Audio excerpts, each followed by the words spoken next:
All right, we are going to make cinnamon pecan scones. So if you've never made a scone before, they are kind of like a biscuit muffin combination, sweet but then a little bit drier than a muffin. They usually come in triangle form. You can also just scoop them out. So this is my second time doing this recipe since we've been in quarantine. It's something that my family does like, so I thought I'd make these up tonight and show you a little tutorial as well as share the recipe with you. So the first thing it tells you to do is to preheat your oven to 400 degrees, which I have done, and then either spray a baking sheet with nonstick spray or line it with parchment paper. So I have done that. My baking sheet's lined with parchment paper, and I'll just set that to the side for now. Then in a medium-sized mixing bowl, I need to whisk together the flour, which is 3 cups, a tablespoon of baking powder, a teaspoon of salt, and then half a cup of sugar, 1 cup of pecan meal. So I have to make some pecan meal. Pecan meal is literally just ground up pecans. So you can either buy pecan meal or you can make your own. So right now I'm going to make my own, and I'm just going to use my food processor that I have to do that with. And then we'll add chopped pecans, a half a cup chopped pecans, and then half a cup of cinnamon chips. And so they're like chocolate chips, but they are cinnamon. They smell like cinnamon, and they're cinnamon flavored. And then we will add some butter to that, buttermilk, eggs, and vanilla.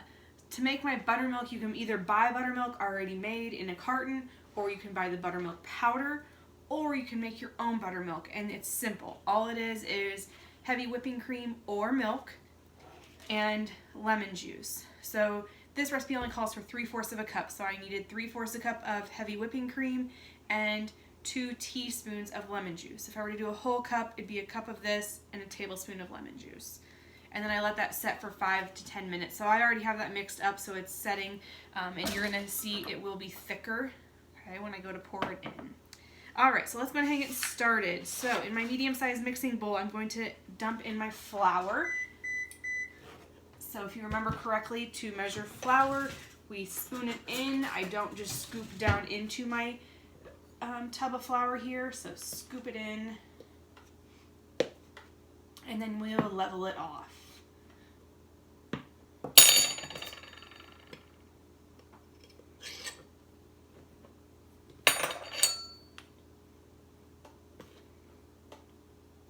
The nice thing about this recipe is these scones can be frozen, so it does make 13 to 15 scones. So if you are the only one in your family that says wants to try them, you can freeze the rest of them and get them out as you would like.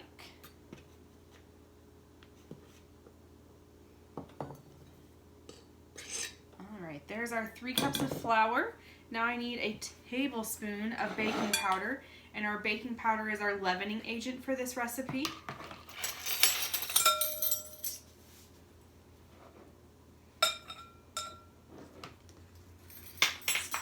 Down in there, and I'm going to scrape it off. So a tablespoon of baking powder, and then I need a teaspoon of salt.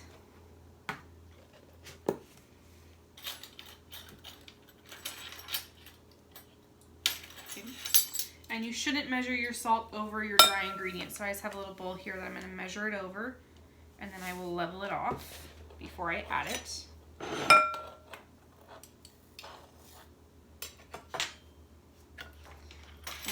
Then I need to add a half a cup of sugar. Sugar you can scoop down in and level it off.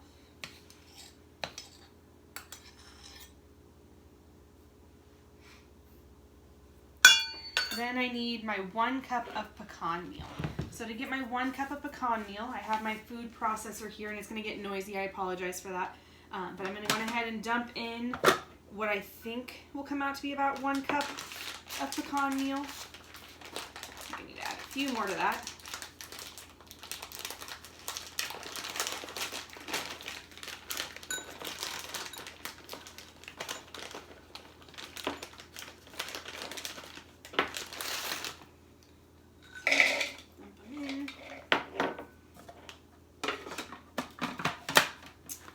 And I'm going to pulse it so that way it like stops the blade every once in a while to keep it moving in there.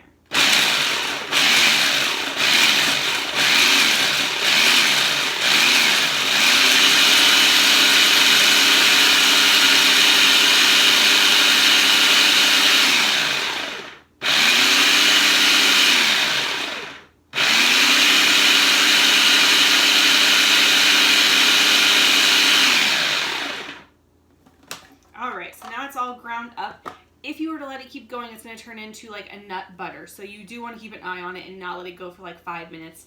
Otherwise, you're going to have pecan butter. Okay. So I need 1 cup of those.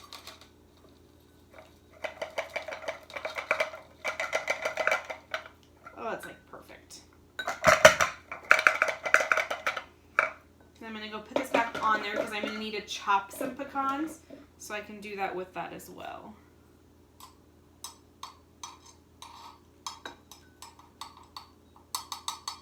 It really is perfect. So 1 cup of pecan meal into the mixture.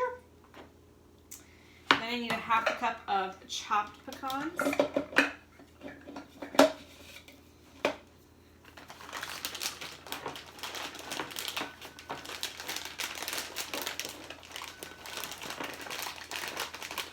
And if you don't have a food processor at home to do the pecan meal, you could probably use a blender or possibly like a chef knife and just keep chopping, but I think it would take you a really long time.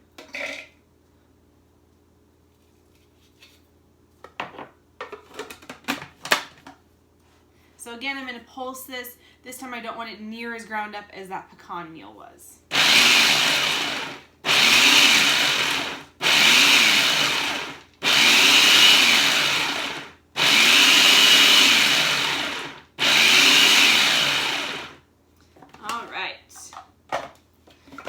Need a 1/2 cup of this. And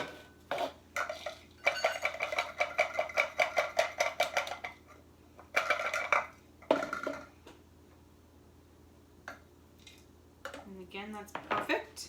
So 1/2 cup of my chopped pecans. Then I need 1/2 cup of my cinnamon sweet bits. And these were, I think they're a Hershey's brand. So if you're looking for them in the store, I know I got these at Hy-Vee.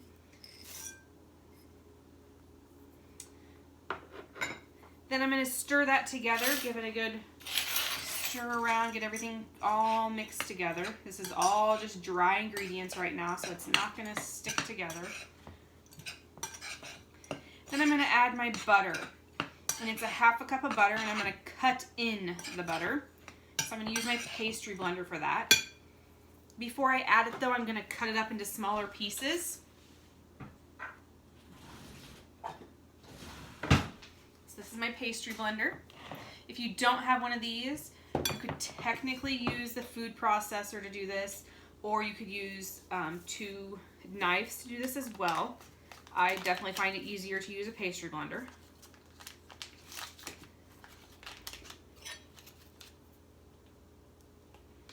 And you can use butter or margarine for this recipe. So you can see here I'm just cutting it into like 1/2 tablespoon chunks. It does not need to be perfect. Okay, and I'm going to dump them into the mixture.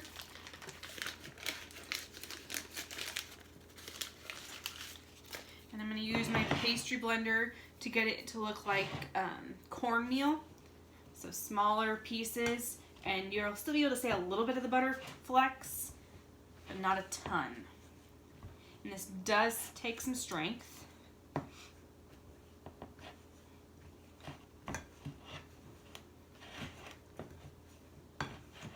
And every once in a while I stop and I'll scrape the butter off.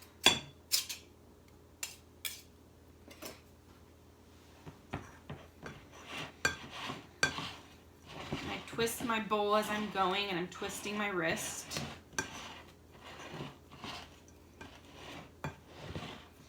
This would be, you'd use the same technique if you're making a crumb topping for something, or if you're making pie crust. This is the exact same way. You're cutting fat into flour.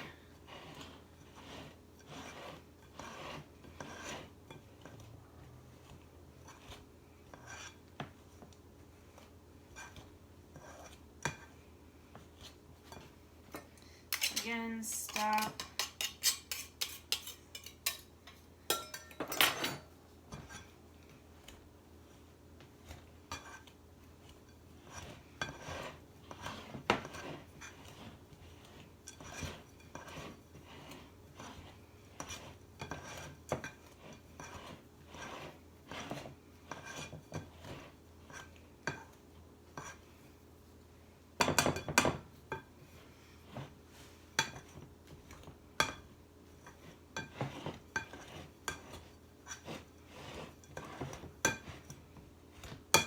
All right, I think that's pretty darn close to being good enough.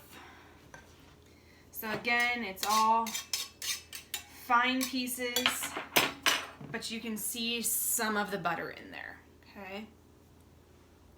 Then in a separate bowl, I'm going to mix my buttermilk. And you can see that it's chunky in some spots, which that's good, that's what you want. Buttermilk is like soured milk. You don't drink it.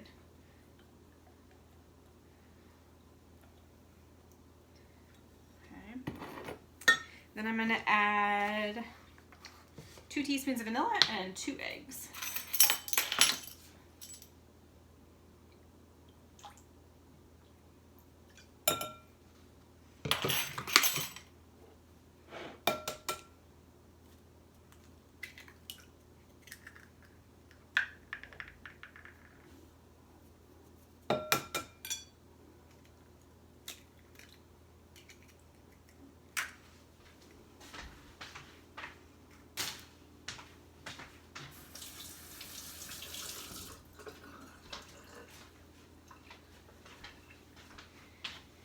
All right, so now I'm gonna beat that together, and you can do that with just a whisk.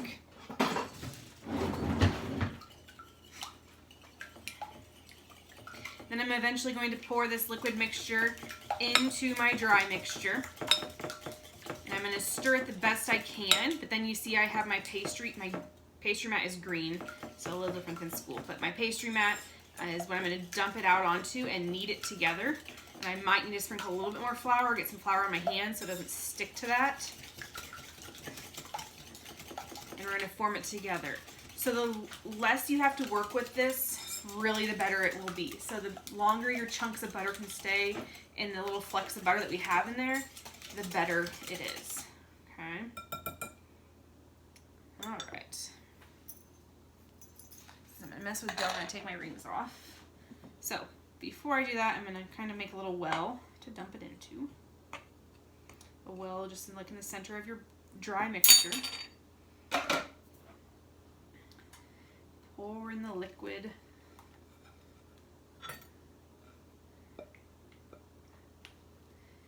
Make sure you get all that out because you do need all that liquid. I'm gonna just stir it around.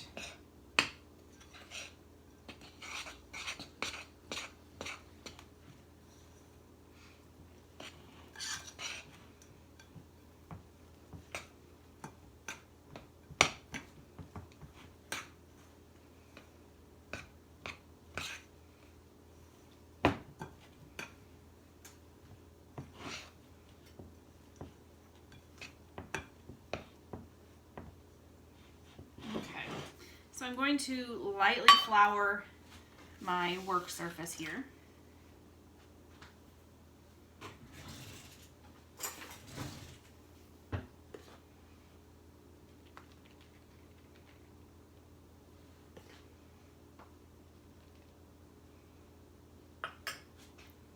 And I'm going to dump this out, and you'll see it's not even all mixed together, and that's okay, because I'm going to press it all together.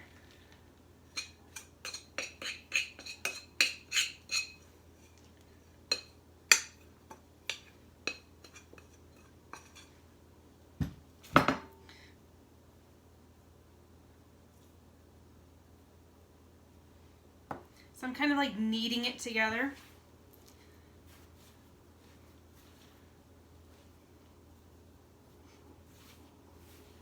Getting the drier parts mixed in with the wet part.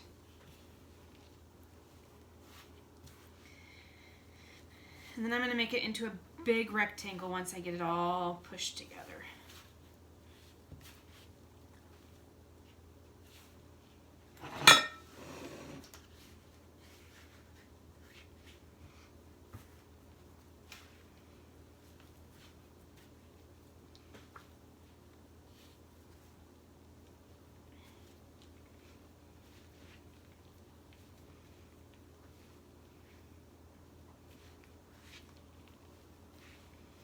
So again, I don't want to overwork it, but I do want it, I have to have it all combined. can't have like dry chunks and really wet chunks.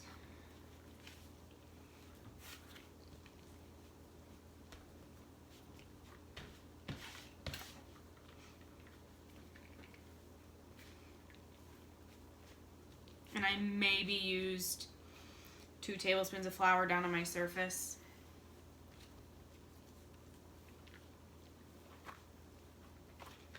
All right.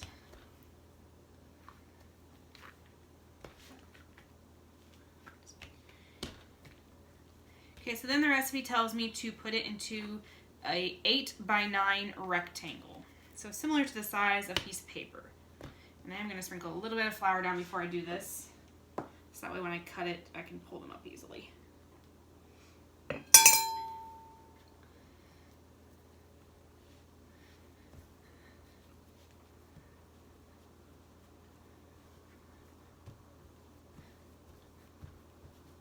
So I'm just using my hands to do this.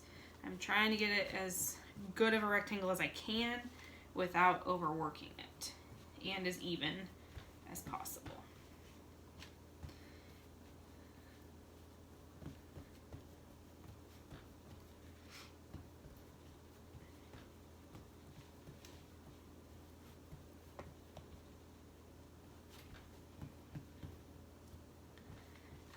All right. So, like I said, a sheet of paper is 8x11, and they want it 8x9, so I'm pretty darn close, so I think that's good enough. So now I'm going to cut them into 2 to 3 inch diamonds, or like pizza slices, okay? I find it easier to do with a pizza cutter. So I cut it in half to begin with.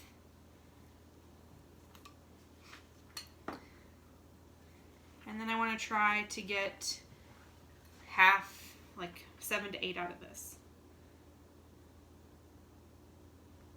I'm just going thin little triangles.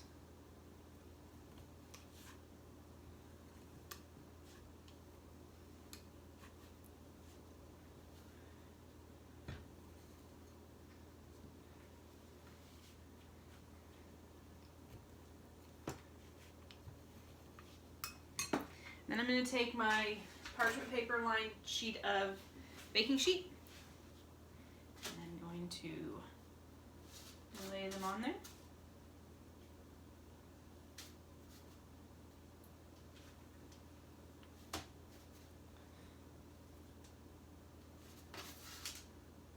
And the recipe doesn't call for this, but I'm going to try it this time. I'm going to sprinkle some coarse sugar over the top of them, just to add a little bit more sweetness and crunch. So 1 second, let me wash my hands and grab that.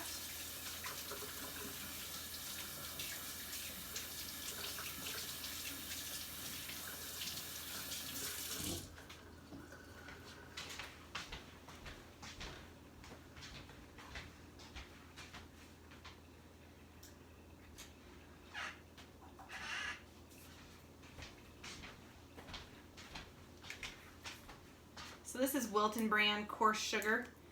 It's a lot thicker than your regular sugar.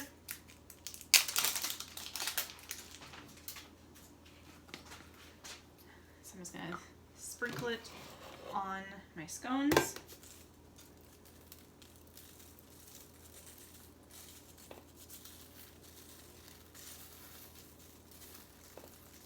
And we're going to put them in the oven, and they bake for 12 to 14 minutes at 400 degrees, and so I will show you the finished product in the next part.